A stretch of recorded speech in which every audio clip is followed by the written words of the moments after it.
तो सबसे पहले आज की बड़ी खबर यह है, सीतापुर जेल में बंद सपा सांसद आजम खान के बेटे अब्दुल्ला आजम को लेकर नया विवाद सामने आ चुका है।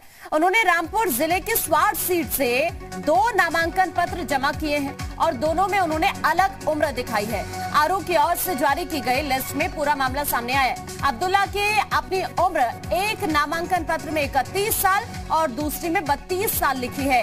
आज नामांकन जमा करने की आखिरी तारीख है, जबकि 29 जनवरी को नामांकन पत्रों की जांच की जाएगी, जिसके बाद तय होगा कि उनका नामांकन पत्र खारिज होगा या फिर नहीं। आपको ये बता दें कि अब्दुल्ला आजम ने रामपुर नगर और स्वार विधानसभा सीट से नामांकन किया है, ताकि किसी नामांकन फॉर्म में किसी त्रुटि के चलते नामांकन रद्द न हो जाए। अब्दुल्ला आजम के नामांकन पर तलवार लटकती हुई दिख रही है। उम्र के फेर में फंस गए हैं अब्दुल्ला आलम। पहले गलत उम्र बताने पर विधायकी जा चुकी है और अब एक और बार विवादों में फंसते हुए अब्दुल्ला आजम। विशाल हमारे सहयोगी इस वक्त ज्यादा जानकारी के लिए हमारे साथ जुड़ चुके हैं। विशाल, अब्दुल्ला आजम पहले भी कई बार विवादों में तो फंसते रहे हैं, लेकिन अब नामांकन को लेकर तलवार लटकती हुई दिख रही है। उम्र के फेर में फंस गए हैं।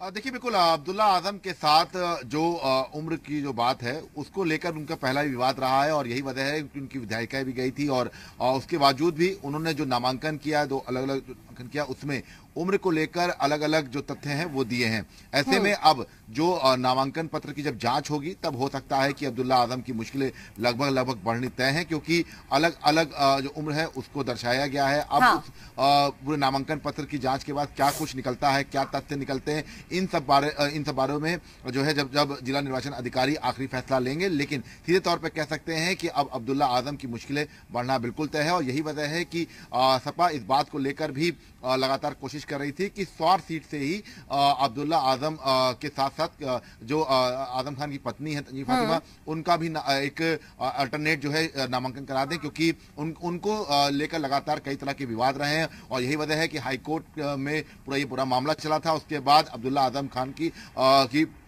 बकायदा जो विधायिका थी वो भी चली गई थी। तो विशाल, हम ये कह सकते हैं कि एक में 31 साल, दूसरे में 32 साल, इसको देखते हुए अब्दुल्ला आजम का नामांकन भी खारिज हो सकता है।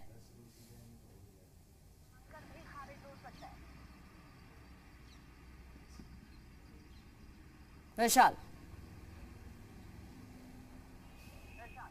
जी, देखिए, बिल्कुल निश्चित तौर पर चूंकि जो एज है उसमें 31 साल और 32 साल जो अलग अलग डिफरेंस है उसको लेकर आधार बनाया जा सकता है और यही वजह है कि इससे पहले भी चूंकि एक विवाद हो चुका है, कोर्ट का जजमेंट आ चुका है, तो ऐसे में ये कहना बिल्कुल गलत नहीं होगा कि अब्दुल्ला आजम की मुश्किलें बढ़ सकती हैं, क्योंकि अब्दुल्ला आजम ने जो तथ्य लिखे हैं उन तथ्यों में दोनों में कहीं से मिलाप नहीं हो रहा है और इसी को आधार बनाया जा सकता है। चूंकि इस बार बहुत स्पष्ट निर्देश दिए गए हैं कि जो भी एफिडेविट जो प्रत्याशी देंगे वो पूरी तरह सत्य होंगे, उनके ऊपर जितने मुकदमे हैं या तमाम जो उनका जो उनकी जानकारी है वो बिल्कुल तथ्यात्मक होंगी। इन सब चीजों को लेकर पहले ही चुनाव आयोग ने निर्देश दिए हैं। ऐसे में अपने ही नामांकन में 2 अलग अलग एज लिखकर अब्दुल्ला आजम बिल्कुल फंसते हुए दिखाई पड़ रहे हैं और ये कहना बिल्कुल गलत नहीं हुआ कि हो सकता है कि नामांकन पत्रों की जब जांच होगी तो अब्दुल्ला आजम की जो नामांकन जो पत्र है उसको खारिज भी किया जा सके।